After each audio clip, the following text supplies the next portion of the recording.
Good morning students, प्यारे साथियों। आज हम प्रोकैरियोट्स में अनुलेखन के बारे में पढ़ेंगे। अनुलेखन एक बहुत ही महत्वपूर्ण क्रिया है जो केंद्रक के अंदर होती है। पिछली वीडियो में हमने देखा सेंट्रल डॉग्मा के सिद्धांत में किस प्रकार डीएनए से एमआरएनए का निर्माण होता है, जिसे हम अनुलेखन या ट्रांसक्रिप्शन कहते हैं। तो ट्रांसक्रिप्शन की जो क्रिया है, अनुलेखन की क्रिया, वो प्रोकैरियोट्स और यूकैरियोट्स कोशिकाओं में अलग अलग प्रकार से होती है। जैसा आज हम प्रोकैरियोट्स में अनुलेखन के बारे में पढ़ेंगे। तो ध्यान दीजिए, इधर प्रोकैरियोट्स में अनुलेखन अर्थात ट्रांसक्रिप्शन इन प्रोकैरियोट्स। तो ट्रांसक्रिप्शन इन प्रोकैरियोट्स में डीएनए से एमआरएनए का बनना। सबसे पहले डेफिनेशन की बात करें तो प्रोकैरियोट्स कोशिकाओं के अंदर जो केंद्रक होता है वो साइटोप्लाज्म के अंदर ही दोस्तों वहाँ घुला हुआ होता है, क्योंकि उस पर एनवलप नहीं होता है। इसीलिए हम इन्हें असुकेंद्रकी कोशिकाएं कहते हैं। तो यहाँ पर जो अनुलेखन की क्रिया होती है उसमें जो जीन होता है वो पॉलीसिस्ट्रोनिक व सतत प्रकार के होते हैं। ध्यान रखना है, बहुत ही इंपॉर्टेंट पॉइंट है दोस्तों।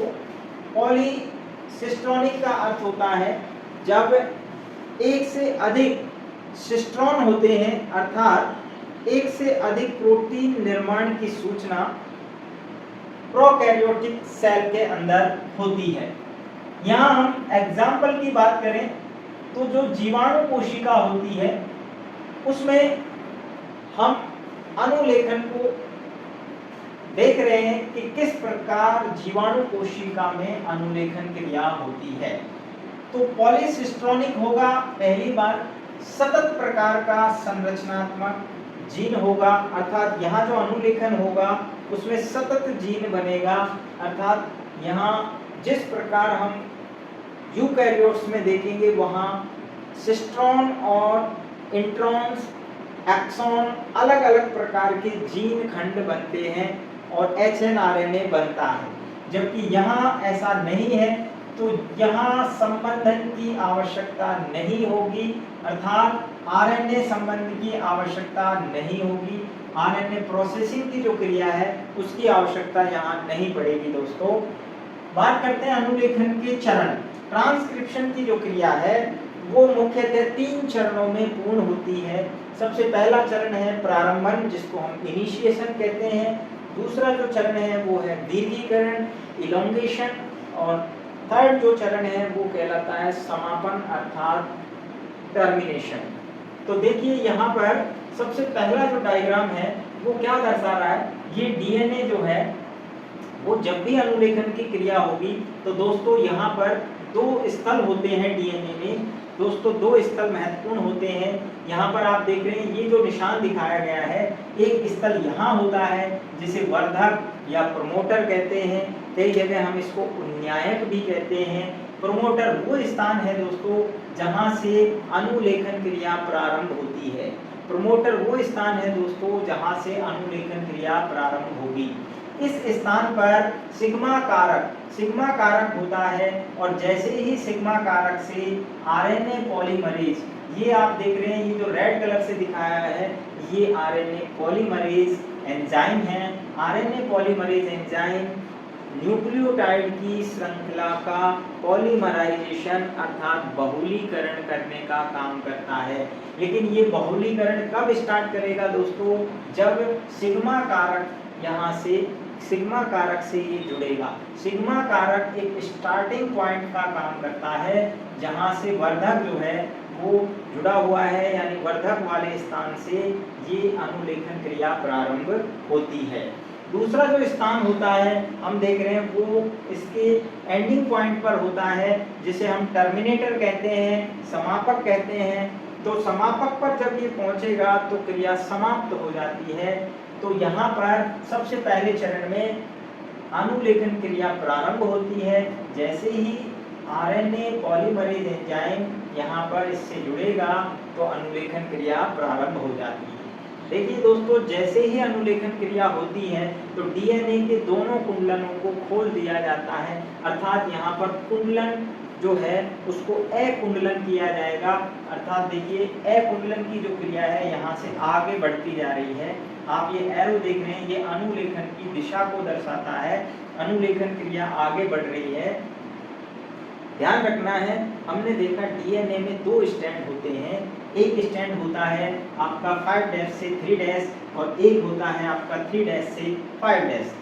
यहाँ पर हम देख रहे हैं एक स्ट्रैंड है 5' से 3'। ओके दोस्तों, दूसरा है 3' से 5'।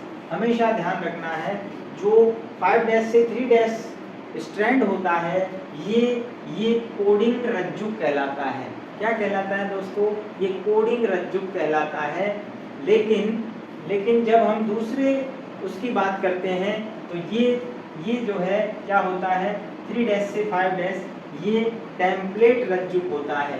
ये टेम्पलेट रज्जु होता है और इस टेम्पलेट रज्जु को हम प्रधान रज्जु भी कहते हैं। अर्थात जो मेन स्ट्रैंड होता है ये 3' से 5' होता है और इसी पर अनुलेखन की क्रिया होती है। अर्थात इसी पर जो है mRNA का निर्माण होगा। तो ये कूट लेखन करने का काम करता है, जबकि कोडिंग रज्जु जो है वो किसी प्रकार का कोड यानी कूट लेखन नहीं करता है। अब हम देखते हैं कि जैसे ही क्रिया आरंभ होती है तो ये आगे की ओर बढ़ता है। जैसे जैसे डीएनए का सूत्र अकुंडलन होता जाता है और पॉलीमरेज एंजाइम आगे की तरफ 3' से 5' सिरे पर आगे बढ़ता है, उसी प्रकार यहाँ पर mRNA बनकर तैयार होता है 5' से 3'। ये आप देख रहे हैं 5' से 3' mRNA बनकर तैयार होता है और ये क्रिया कहलाती है दीर्घीकरण। अर्थात ये जो स्टेप चल रहा है ये दीर्घीकरण कहलाता है, इलॉन्गेशन। जैसे जैसे न्यूक्लियोटाइड के कुंड से जो न्यूक्लियोटाइड्स हैं उनको यहाँ पर जोड़ा जाएगा। किसके अकॉर्डिंग जोड़ा जाएगा दोस्तों?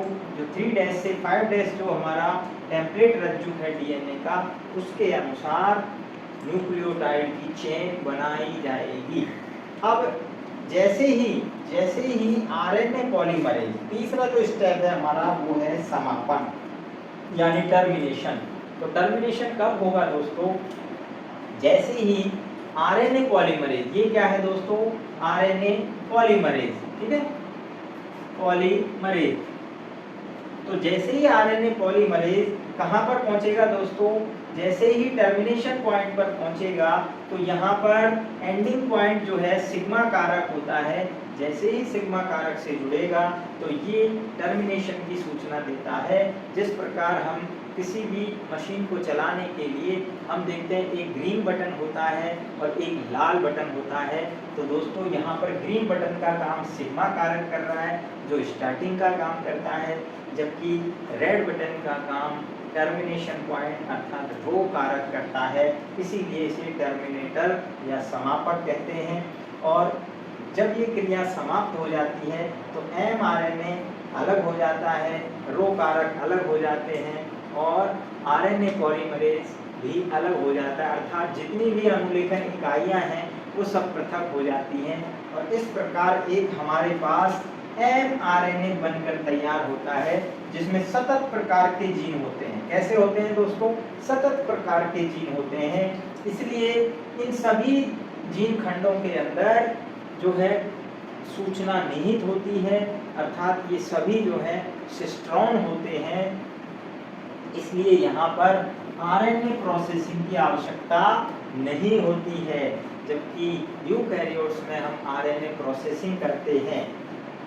यहाँ पर एक चीज ध्यान रखनी है कि जो mRNA बनकर तैयार हो रहा है वो डीएनए जैसा होता है, डीएनए जैसा आरएनए, इसलिए इसे डीएनए जैसा आरएनए भी कहते हैं।